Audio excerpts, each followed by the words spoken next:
Olá, meu cumprimento fraterno a todos vocês que me assistem nesse instante.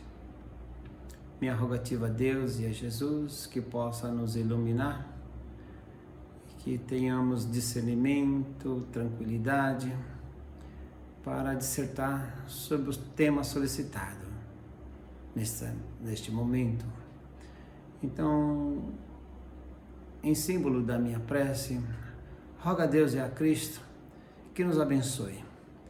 Rogo a espiritualidade, os nossos amigos, os nossos mentores, os nossos anjos guardiães, que possam nos envolver na energia mais pura, mais calma, para que estejamos nesse exato momento em paz e encontrarmos o nosso eixo para abraçarmos a fé que nos conduz à nossa melhora moral, sentimental, psicológica e espiritual.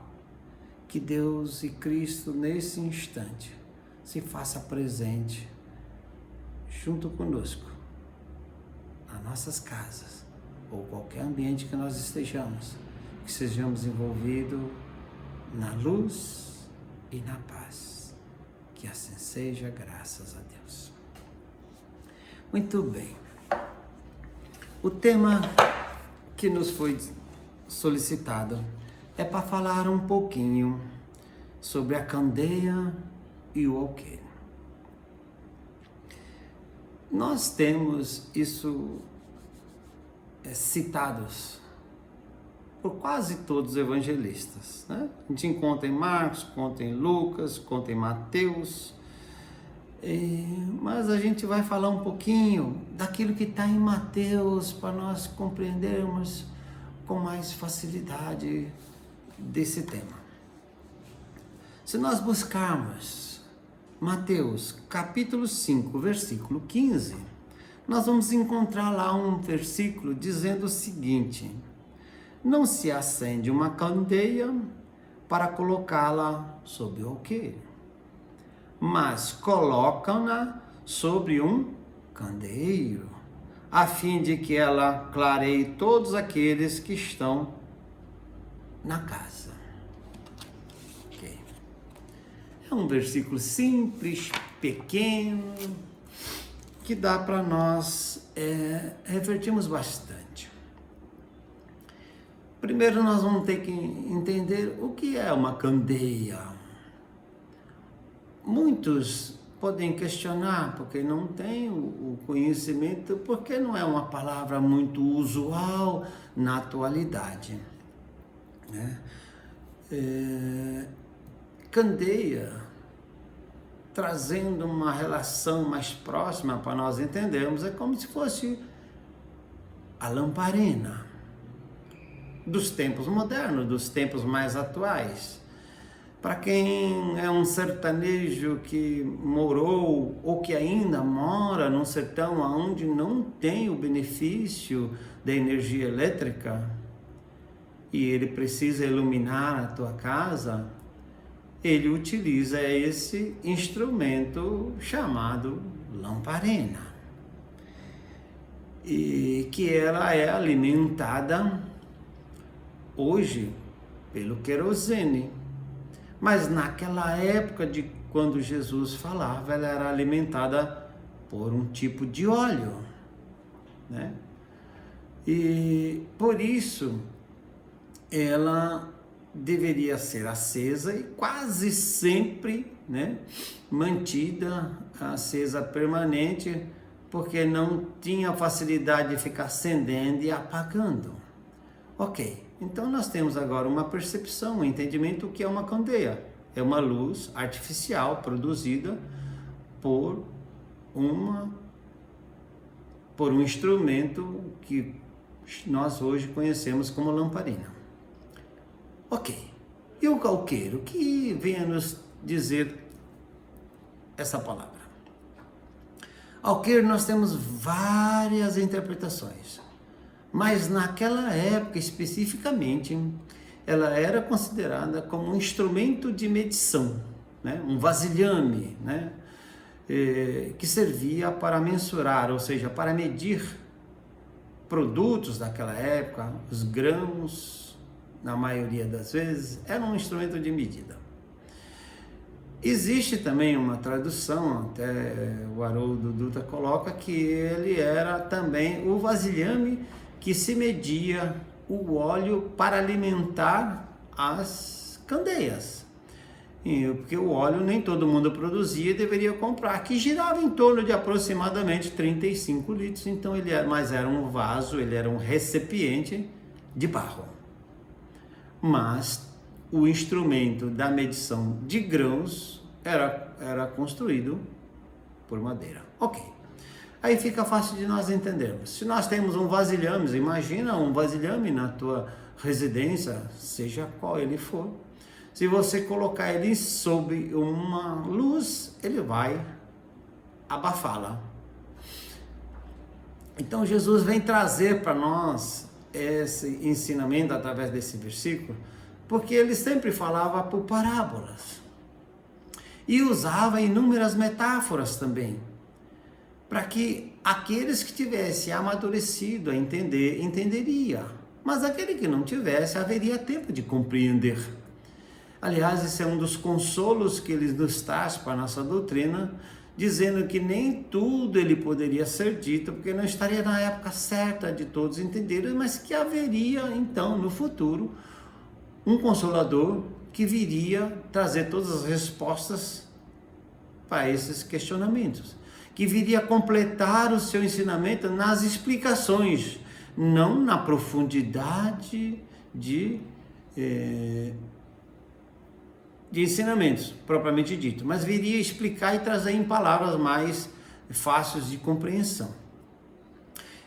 Portanto, ele usou esses dois elementos como ilustrando para que nós entendêssemos que a luz há de se brilhar.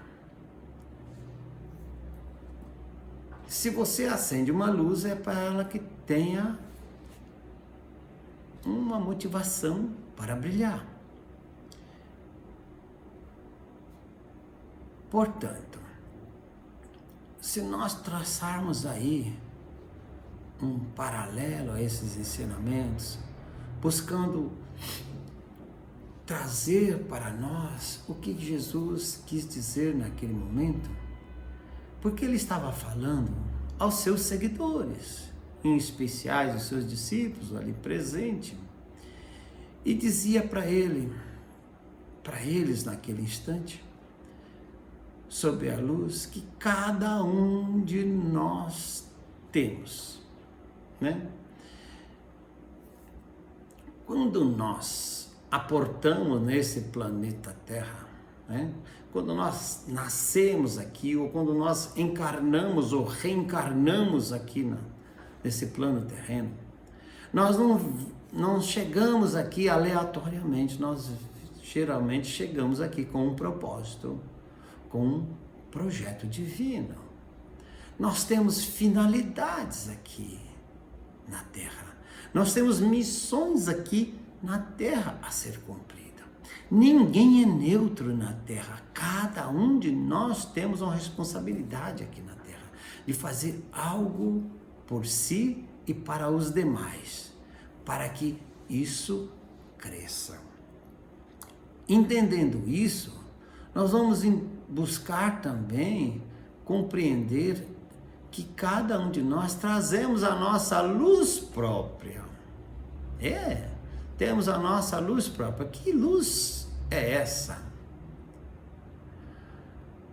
Olha, se nós viemos aqui com esclarecimento, já com a responsabilidade colocada no nosso planejamento, compete a nós colocar em prática.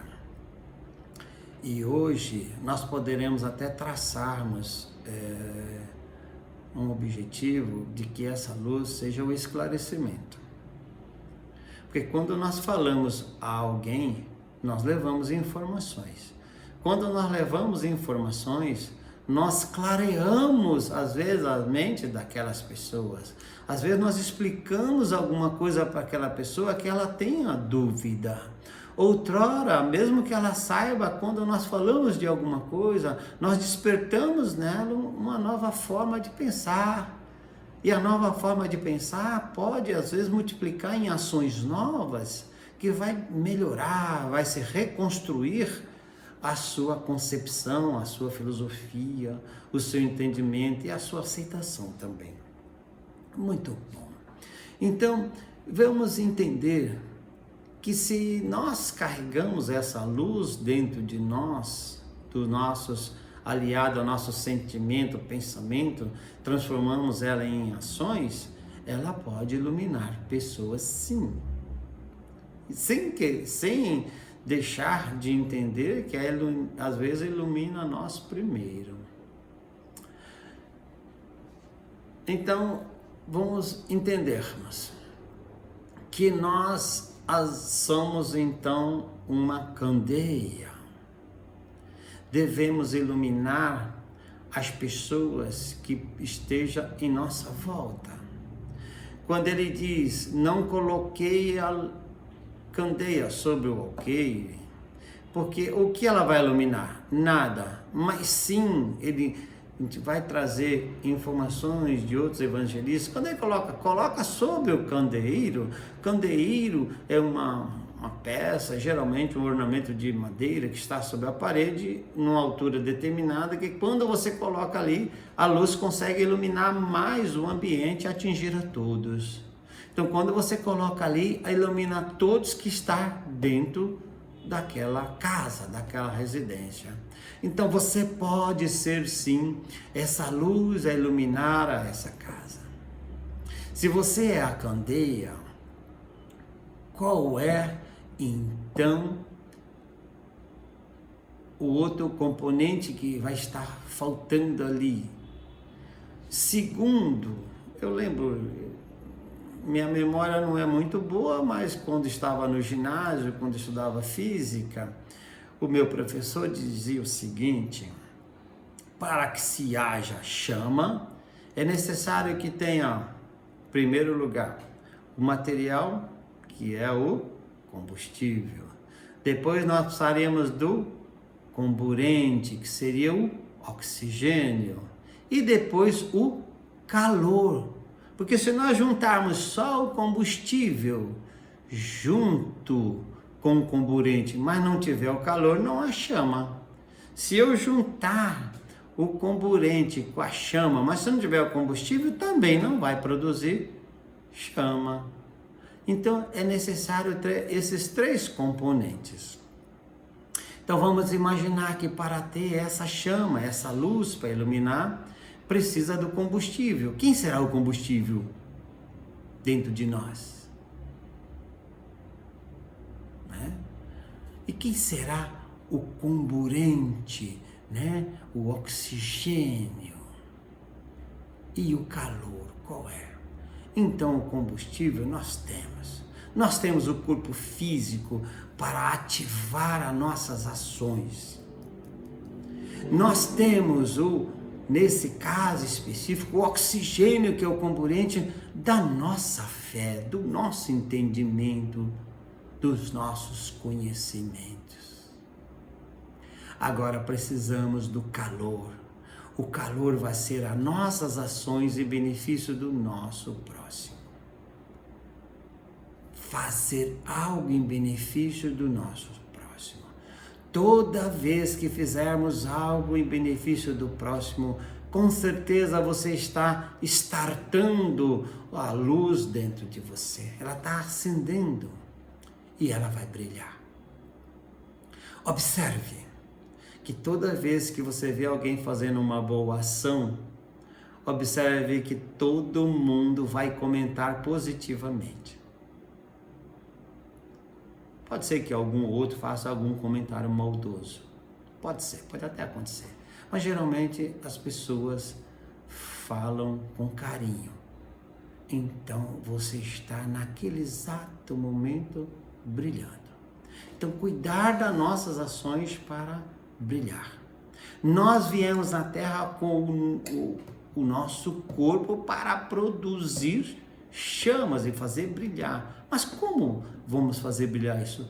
Levando conhecimento, respeitando o ir de pregar e de Jesus, né? Que ele geralmente falava, para ir pregar o seu evangelho, levar conhecimento ao próximo, levar consolo, orientação, misericórdia, tudo isso ele nos pedia. Então nós temos com esse propósito.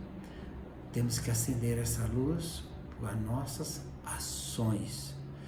Levar conhecimento é maravilhoso. Mas só o conhecimento sem a ação, sem o calor da chama do amor, fica um tanto quanto parco, deficiente. É necessário que nós melhoremos as nossas condições. Então, e Jesus tinha uma frase que ele colocou em determinado momento, que dizia assim: toda vez que fizeram a um pequenino, és a mim que estás fazendo. Então, toda vez que nós fizermos algo de bom, em benefício do próximo, nós acendemos a nossa luz. Portanto, se você tem a luz da inteligência, se você tem a luz da razão, se você tem a luz do sentimento, do esforço para conhecer, então deve startar, acender essa luz e não colocar debaixo do alqueire, não. Porque nós conhecemos muitas pessoas que têm tantas condições, têm tantas oportunidades de acender a luz, mas preferem mantê-la debaixo do alqueire, ou seja, fechado no seu orgulho, fechado na sua vaidade, fechado geralmente na ociosidade, não dá abertura para que os seus sentimentos melhores saiam dentro de si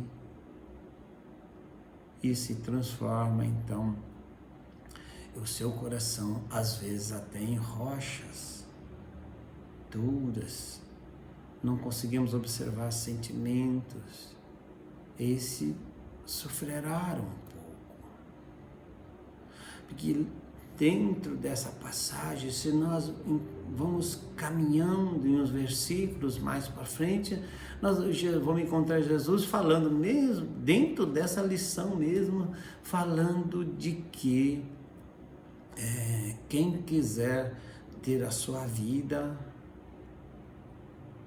há de perdê-la. Pô, como eu tenho que perder minha vida para adquirir a vida? Jesus fala da transformação. Se você não transformar, se você não abandonar seus vícios terrenos, aqueles resquícios de ignorância, se nós não abandonarmos os nossos conceitos antigos e renovar na fé em Cristo, se nós não perdermos, não deixarmos de lado esse estilo de vida, nós não alcançaremos a vida real e transformadora. Portanto, esse é o momento de nós entendermos que para nos transformarmos, para ter uma vida nova, envolvida nos sentimentos maiores, encontrar a paz interior que nós tantos buscamos, é necessário abandonar a vida antiga.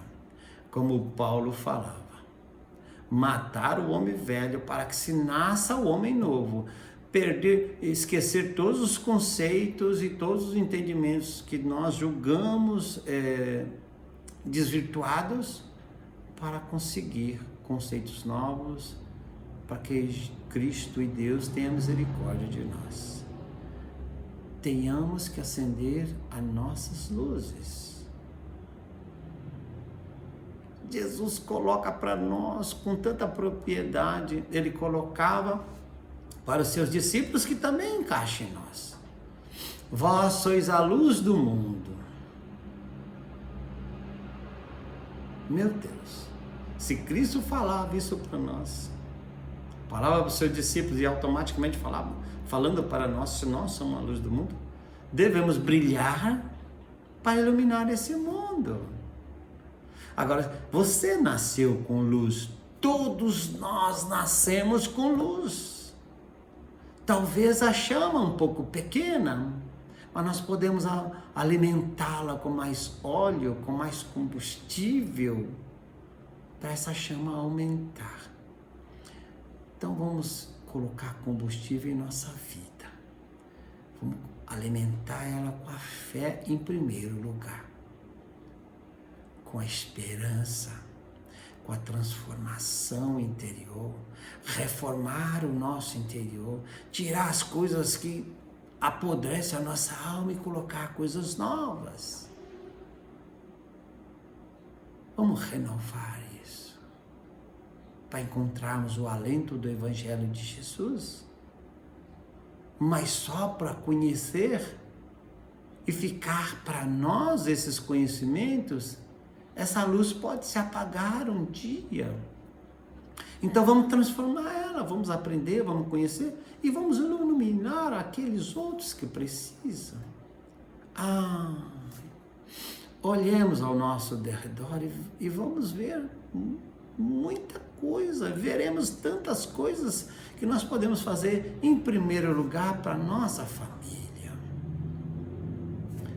Família precisa de estabilidade emocional, precisa de equilíbrio psicológico, precisa de orientação religiosa, esclarecimento da divindade e valor do seu ser. Tudo isso nós podemos fazer para a nossa família ali. A hora que nós conseguimos construir isso na nossa família, estamos aptos a ajudar na construção do mundo, da humanidade e levar o nosso melhor. Porque é isso que Deus espera de nós e é isso que Cristo acredita que somos capazes, porque temos a nossa luz e já temos a nossa fé. Então podemos já startar essa luz para que ela brilhe em nós, junto de nossa família, junto da sociedade que nós convivemos, né? E quiçá espalhar isso para a humanidade. Se nós olharmos para o céu, veremos uma constelação. Mas se nós veremos luz brilhando, cintilantes, porque tem várias estrelas. Mas no dia de nuvens densas e escuras, talvez vejamos uma estrela ou duas. O brilho vai estar lá. Ele vai ser muito importante. Mas se juntar com as outras estrelas, o brilho tornará maior e mais exuberante. Então façamos a nossa estrela brilhar, em benefício de nós e da sociedade, em especial dos mais necessitados. E a nossa estrela se ajuntando com outras estrelas de outros corações benditos que na Terra tem, transformaremos esse planeta nosso de tanto sofrimento em uma constelação brilhante que será agradável aos olhos de Cristo e de Deus. Esse é um conceito meu desse pequeno versículo que tem muita profundidade para nós fazermos uma reflexão. Vivemos em momentos difíceis dessa pandemia, mas se nós olharmos com bons olhos, veremos que muitas igrejas estavam fechadas, muitos templos com as portas cerradas, muitas casas espíritas também fechadas até hoje. Mas foi uma grande oportunidade que Deus e Jesus promoveu também para que nós abríssemos em nossa casa, no nosso lar, uma igreja, um templo, uma casa espírita, para que as luzes continuem a brilhar em benefício do nosso crescimento, da nossa alma, do nosso ser, da nossa família. Portanto, eu convido a todos a fazer uma reflexão e observar como está a tua luz. Está brilhando forte? Parabéns, que Deus abençoe, que isso continue a crescer dentro de você. Como está a tua luz? Está meio que apagada? Está acinzentada? Não está trazendo luminosidade tamanha para iluminar o seu próprio caminho? Vamos melhorar isso? Podemos melhorar. Mudemos o nosso conceito, melhoramos a nossa fé e cremos em Deus, porque Jesus é por nós. E aqui fica o meu recado. Faça a luz brilhar dentro de você. Encontre suas forças. Encontre o teu caminho. Busque ajuda se precisar. Porque batei e a porta se abrirá. Portanto, roga a Deus e a Jesus que abençoe a cada um de nós, a minha família, e a você e a sua também em especial, viu? Desejo muita paz a todos. Que Jesus seja presente em vossas vidas. Que assim seja. Amém, Senhor. Graças a Deus. Obrigado e meu abraço a todos, viu? Até a próxima.